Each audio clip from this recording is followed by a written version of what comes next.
Dan yang terakhir saya beri ijazah tentang Al-Fatihah ya, karena ini surat yang populer.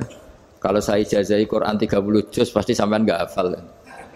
Atau ijazah surat Baqarah, kalau mau Baqarah mau. Ijazahi surat Baqarah mau 2 juz setengah. Mau Mas Asep? Ya Fatihah aja yang gampang ya. Nah, ya kulhu Fatihah ini paket ringan ini. Tapi pahalanya apa? Besar. Ini beda ya, artinya selama ini mungkin Anda baca tapi monoton ya. Tapi ini saya bacakan teks aslinya tentang istilahnya itu mazaya itu kelebihannya Fatihah. Saya baca Arabnya dulu, nanti ini terakhir ya, ijazah tadi kan saran-saran umum tentang sosial. Ya, pokoknya jadikan kebaikan itu punya nilai sosial yang baik lah. Jadi nanti orang yang nggak amanah nggak laku, ya calon bupati, gubernur, presiden yang nggak amanah juga nggak laku. Begitu juga kiai yang tidak amanah juga nggak laku, suami yang nggak amanah juga nggak laku, istri yang nggak amanah juga. Sehingga kebaikan ini jadi nilai sosial yang dalam tanda kutip sudah keniscayaan. Yang diinginkan Allah itu seperti itu, bukan kebaikan yang dipaksakan karena kekuatan negara. Maksudnya kalau bisa kebaikan itu tidak usah dipaksakan. Memang sudah satu kebutuhan. Kayak cerita-cerita di negara maju itu, bahkan apapun jatuh itu nggak ada yang ngambil apa itu. Makanya gambarannya Mekah Medina kan gitu kan, barang jatuh nggak ada yang berani apa ngambil. Itu saking sudah jadi sistem. Sehingga banyak negara di Eropa itu yang sampai nggak punya tentara, nggak punya polisi karena kebaikan sudah. Nah kita kan masih capek, polisinya aja capek, apalagi masyarakatnya, karena ya kebaikan itu belum jadi nilai apa bersama. Nah kita selain ditopang negara, ada polisi, ada tentara, itu kita usahakan kebaikan itu jadi nilai apa bersama. Tadi wa'tamiru bainakum bima'ruf. Dan kita punya reputasi yang bagus dalam bab ini. Saya masih ingat kecil saya itu yang jilbaban hanya keluarga kiai. Sekarang rata-rata masyarakat itu jilbaban. Dulu yang sekolah SMP, SMA itu jilbaban kadang dulu malah dilarang ya, harus sama seperti itu seragamnya. Sekarang sudah boleh. Dan nyaman. Lama-lama yang dapat simpatik ya yang pakai pakaian model tertutup seperti itu. Lama-lama gamane cara wong golek mantu ya golek yang seperti itu daripada yang blodor. Lama-lama jadi nilai bersama. Ya ingin saya seperti itulah. Di terminal juga sama. Orang mau makan cari warung yang kelihatan ada ayat kursinya, pakai jilbab, atau paling enggak dia enggak mungkin lah nyuguhkan yang tiren atau yang haram. Kan ada garansi sosial, ada apa? Ada garansi apa? Sosial. Dengan penampilan yang soleh itu kan, masa iya nyuguhkan oplosan babi gitu misalnya itu. Jadi nilai sosial itu harus benar-benar jadi nilai. Sehingga negara biar enggak capek-capek itu. Polisi juga gak capek kan, karena tugasnya corong Jawa mau ngawat-ngawati tok, tapi sudah tidak perlu tegang karena kebaikan sudah jadi nilai apa bersama. Ya ingat-ingat ya ayatnya tadi, wa'tamiru bainakum bima'ruf. Jadi kebaikan itu harus jadi nilai bersama. Iktimar itu menjadi urusan bersama. Makanya kalau kita rapat besar disebut apa? Muktamar. Muktamar itu urusan bersama. Ya tadi, imamnya sholat juga menopang Gojek karena enggak lama-lama nopang Grab, nopang Kernet, nopang penjaga Indomaret, penjaga bensin, pom bensin. Lah dia hanya punya waktu 5 menit terus imamnya baca Baqarah kan. Iya imamnya mursyid, mungkin dia tambah lama tambah dapat aplaus dari muhibbinnya, tapi makmumnya dia tambah lama tambah dapat penghormatan dari pecintanya, tapi kitanya wah khusyuk wali kan, dia dapat status naik lah. Kita yang sudah tidak ikut jadi wali diganggu apa pekerjaannya. Kalau ada imam seperti itu sampai mufarokoh saja, niat ya Allah sampai sini saja saya makmum orang itu, silakan orang itu punya urusan sendiri dengan jenengan ya sudah, atau salib saja apa. Nah, itu boleh kalau dalam fikih namanya apa mufarokoh. Mufarokoh itu niat, tapi kamu jangan langsung selonong mufarokoh, niat dulu pamit sama Allah bahwa sekarang mau mufarokoh. Ya, tapi ya jadi sholat yang aneh kan, imamnya masih rukuk, kamu terus sujud, terus apa-apa selesai ya. Mungkin dalam pandangan itu orang lain ini maksudnya makmum gimana ini kok begini. Tapi sudahlah Allah Maha tahu. Insya Allah dimaklumi. Ya saya baca tentang Fatihah ya, karena sampean pasti sering baca Fatihah. Supaya apa? Sekaligus jadi jimat lah gitu. Jadi kalau kamu sering di jalan-jalan yang mungkin sepi atau mungkin kan tidak semua teman Grab itu nasibnya bagus yang di Semarang Jogja. Mungkin yang di Kalimantan di Papua kan ada yang 10 kilo gak ketemu rumah, ya kan? Ya lihat di TV-TV itu kan kasihan kan. Sudah 10 kilo gak ketemu rumah, penumpangnya kuwekar preman tuh kan. Ini makan orang enggak kan udah. Kan ujiannya dua. Kalau penumpangnya cantik itu ya kecoba syahwat, kalau preman takut. Jadi orang itu selalu ujian itu. Sing sedengan itu kan jarang orang itu. Jadi kalau penumpangnya perempuan cantik ujiannya itu syahwat, kalau preman ujiannya ketakutan. Kalau orang yang lemah bawa uang ujiannya kamu ingin garong. Jadi hidup itu memang semuanya ujian. Liyabluwakum ayyukum ahsanu amala. Makanya saya sering ditanya oleh teman-teman, Gus, nah ujiannya kenal wong wedok elek piye sama? Kenal wong ayu ujiannya syahwat, kenal wong elek ujiannya ngenyek, itu sama-sama dosa. Syahwat ya dosa, ngenyek juga dosa. Wah elek keriting untune metu ya dosa ngomong gitu. Kadang-kadang orang berpikir enak kancanan wong elek gak dosa. Kata siapa kancanan wong elek itu ya dosa karena bawaannya ngenyek. Ngenyek itu menyepelekan itu. Makanya saya itu ya nggak mau berteman sampean. Nanti kan bawaannya ngenyek atau seneng ya tidak tahu. Ya sudah ada takdir saja kalau ketemu ya tak ulang ngaji gitu. Tapi ini ngaji terakhir, setelah ini ngaji biasa aja, tidak usah resmi gini. Ngaji kok resmi aneh. Pokoknya nanti suatu saat kalau pandemi sudah berlalu saya akan ngaji Rebone, lalu ini ngaji. Ini ngaji yang kurang bagus karena ngatur kiai kurang berkah ini. Nanti tapi ya lumayan lah masih mau ngaji. Ngaji kok tanggal ini jam ini. Sekarang suatu saat kamu tak panggil, Mas Wahyu datang ke sini jam ini tidak mesti bisa. Mungkin pas ada acara apa, maaf ke sini pas ngecek pas apa. Jadi ya sudah tapi tak maafkan enggak apa-apa. Takdir ya. Tak bacakan supaya sampean tahu keramatnya bismillah. Nah, sebelum saya bacakan bismillah Fatihah, tak beritahu tentang ilmu tafsirnya karena ini penting sekali. Fatihah itu dawuhnya Allah, tentu itu dawuhnya Allah. Saya ulang lagi itu kalamullah. Tapi yang sudah diberikan kesampaian ke kita semua. Sehingga seakan-akan itu menjadi dawuhnya kita ke Allah. Jangan salah loh ya. Fatihah itu dawuh Allah tapi sudah diberikan ke kita. Sehingga posisi kita itu yang punya itu.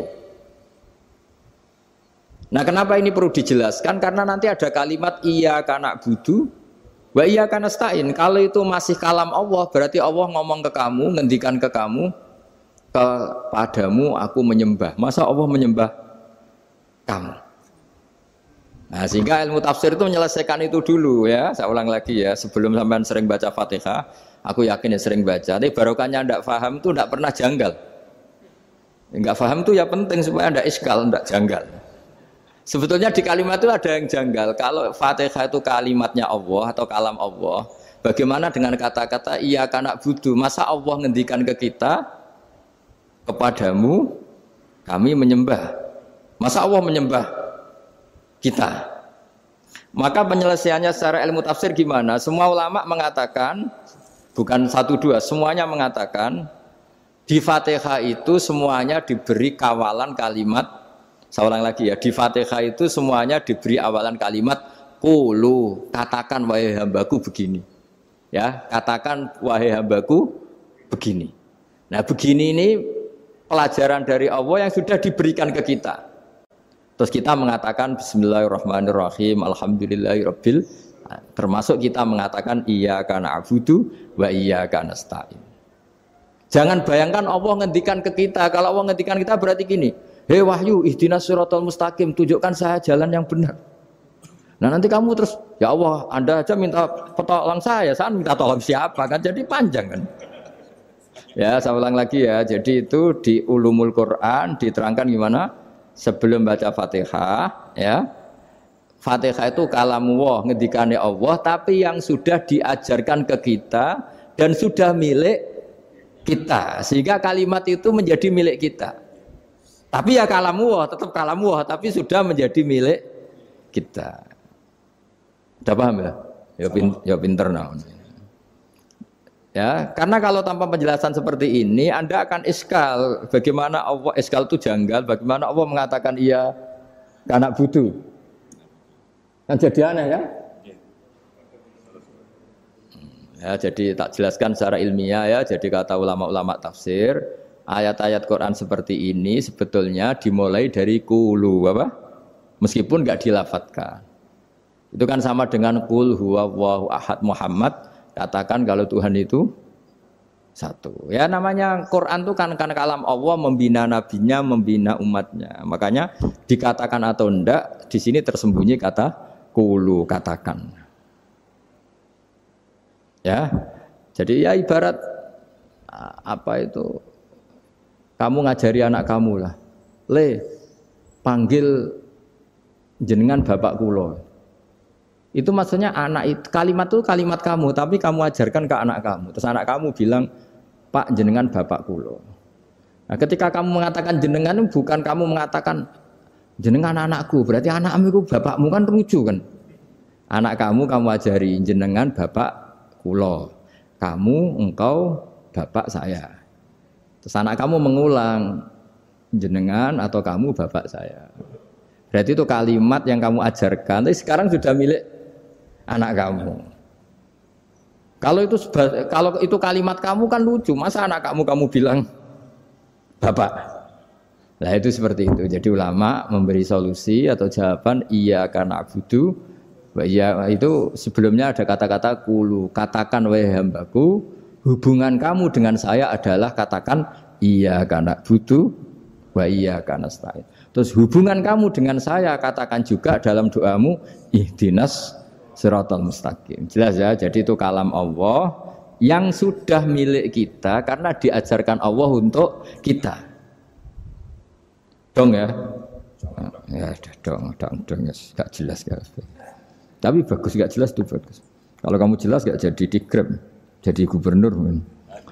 Min azimi fadliha kasratu asma'iha wa fadail ukhra. Ini cerita dramatisnya surat Al-Fatihah. Qala Abu Hurairah radhiyallahu anhu inna iblisa ranna khina unsitat Al-Fatihah. Jadi iblis itu begitu kesakitan. Ini kitab Abu Abul Farad karangannya Sayyid Muhammad Alawi, juga kutipan dari beberapa kitab. Yang jelas beliau sendiri juga ngutip dari beberapa riwayat di beberapa hadis. Halaman 123. Ketika Fatihah turun itu iblis kesakitan. Kayak orang sakit gigi lah, tersiksa sisanya karena turunnya surat apa? Al-Fatihah. Artinya kalau Anda baca Fatihah dijiwai, maka Anda melemahkan setan, melemahkan iblis. Wa qala Mujahid, khina unzilat Fatihatul Kitab ronna fastama indahu asyayatin. Jadi ketika Fatihah itu turun, iblis itu terkapar lah kira-kira. Sampai dijenguk banyak setan. Jadi kamarnya di ICU lah kira-kira gitu kalau sekarang itu. Entah Covid entah enggak tahu, pokoknya di ICU sampai dijenguk banyak setan. Enggak tahu bawa apa enggak tahu, pokoknya dijenguk banyak setan. Ono yang nyangoni karena ini apa? Ketuanya apa? Pingsan, sakit. Jadi iblis itu sakit sampai dijenguk anak buahnya setan-setan. Ya, semoga kalian semua tidak kenal setan. Kalau kenal berarti teman, apa? Wa qalu misla dzalik. Wa qala lahum laisa mimma taquluna syai'un walakin unzilat suratun laisa ajru qailiha illa an harrama alaihi nar jahannam.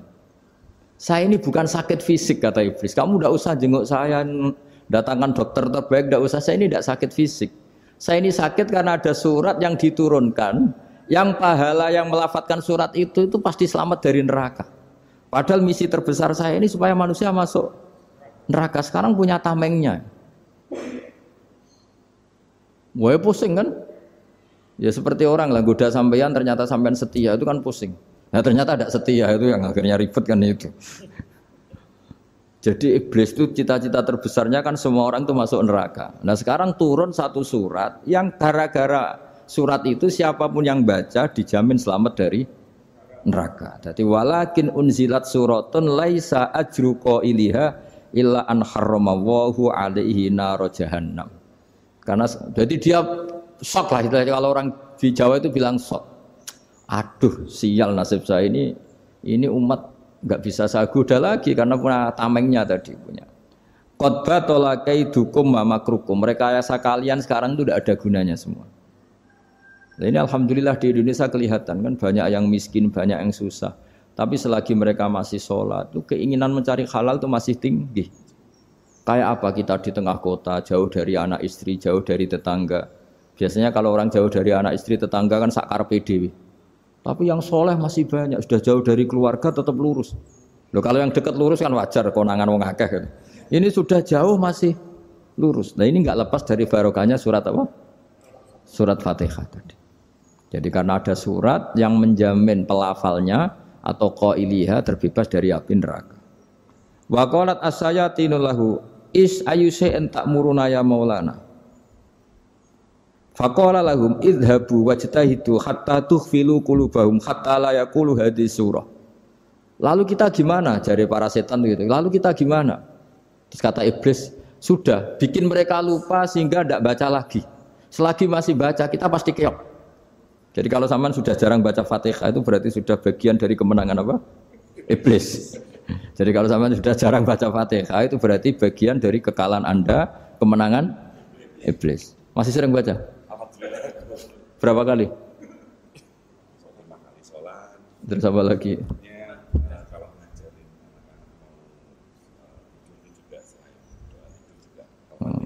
Kok 5 kali tok itu?